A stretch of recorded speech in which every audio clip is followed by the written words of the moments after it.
ನಮಸ್ಕಾರ, ನೀವು ನೋಡ್ತಾ ಇದ್ದೀರಾ ನ್ಯೂಸ್ ಫಸ್ಟ್. ನಾನು ಉಷಾ.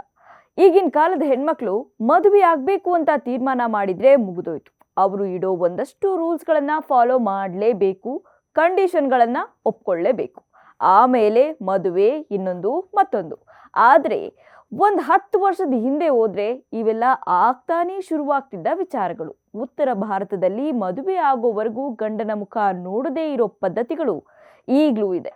ಹಾಗೆ ತಂದೆ ತಾಯಿ ತೋರಿಸಿದ ವರ ಕಟ್ಟೋ ತಾಳಿಗೆ ಕೊರಳೊಡ್ಡಿದ್ದ ಇಬ್ಬರು ಮಹಿಳೆಯರು ಈಗ ಗಂಡನ ಸಹವಾಸವೇ ಬೇಡ ಅಂತ ತಾವುಗಳೇ ಮದುವೆ ಆಗ್ಬಿಟ್ಟಿದ್ದಾರೆ. ಹಾರ ಬದಲಾಯಿಸಿಕೊಂಡು ಮದುವೆಯಾದ ಮಹಿಳೆಯರು. ಇಬ್ಬರ ಕೊರಳಲ್ಲಿ ಹೂವಿನ ಹಾರ, ಹಣೆಯಲ್ಲಿ ಕುಂಕುಮ, ಕೈ ಹಿಡಿದು ಜೊತೆಯಲ್ಲಿ ಹೆಜ್ಜೆ ಹಾಕ್ತಿದ್ದಾರೆ.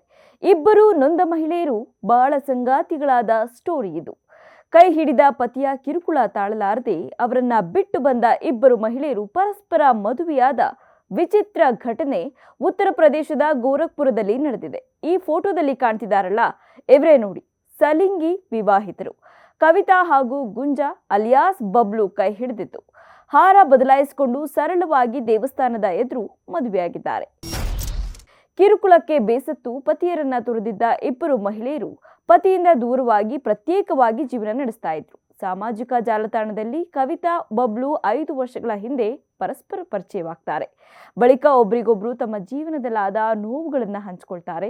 ಇದರಿಂದ ಇಬ್ಬರ ಸ್ನೇಹ ಮತ್ತಷ್ಟು ಗಟ್ಟಿಯಾಗತ್ತೆ, ಪ್ರೀತಿಯೂ ಶುರುವಾಗತ್ತೆ. ಮದುವೆ ಆಗೋಕ್ಕೂ ನಿರ್ಧಾರ ಮಾಡಿ ತಮ್ಮ ಮನೆಗಳನ್ನು ತೊರೆದು ಬಂದು ದಿಯೋರಾದ ಚೋಟಿ ಕಾಶಿಯ ಶಿವಮಂದಿರದಲ್ಲಿ ಮದುವೆಯಾಗಿದ್ದಾರೆ. ಮದುವೆ ವೇಳೆ ಬಬ್ಲು ವರ್ಣಪಾತ್ರ ವಹಿಸಿದ್ದು, ಆಕೆಯೇ ಕವಿತಾ ಹಣೆಗೆ ಸಿಂಧೂರ ಹಚ್ಚಿ ಬಳಿಕ ಪರಸ್ಪರ ಹಾರ ಬದಲಾಯಿಸಿಕೊಂಡು ಸಪ್ತಪದಿ ತುಳಿದಿದ್ದಾರೆ.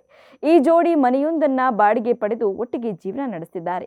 ಅದೇನೇ ಇರಲಿ, ಭಾರತದಲ್ಲಿ ಸಲಿಂಗಿಗಳು ಮದುವೆಯಾಗಬಹುದಾದ್ರೂ ಇಂತಹ ವಿವಾಹಕ್ಕೆ ಕಾನೂನು ಮಾನ್ಯತೆ ಇಲ್ಲ. 2023ರಲ್ಲಿ ಸಲಿಂಗ ವಿವಾಹ ಪ್ರಸ್ತಾಪವನ್ನ ಸುಪ್ರೀಂ ಕೋರ್ಟ್ ತಿರಸ್ಕರಿಸಿದೆ. ಆದರೆ ಬದುಕಿನ ಹಕ್ಕಿನಡಿ ಸಲಿಂಗ ದಂಪತಿ ಲಿವ್ ಇನ್ ಜೋಡಿಯಾಗಿ ಹಕ್ಕುಗಳನ್ನ ಪಡೆಯಬಹುದು ಅಂತಾನೂ ತಿಳಿಸಿದೆ. ಸದ್ಯ ಒಂದಾಗಿರೋ ಈ ಜೋಡಿಗೆ ಸಮಾನ ಮನಸ್ಕರು ಅಭಿನಂದನೆಗಳನ್ನ ಸಲ್ಲಿಸಿದ್ದಾರೆ. ಕ್ಷಣ ಕ್ಷಣದ ಮಾಹಿತಿಗಾಗಿ ನೋಡ್ತಾ ಇರಿ ನ್ಯೂಸ್ ಫಸ್ಟ್. ನಿರ್ಭೀತಿಯಿಂದ ನಿಮ್ಮ ಪರವಾಗಿ.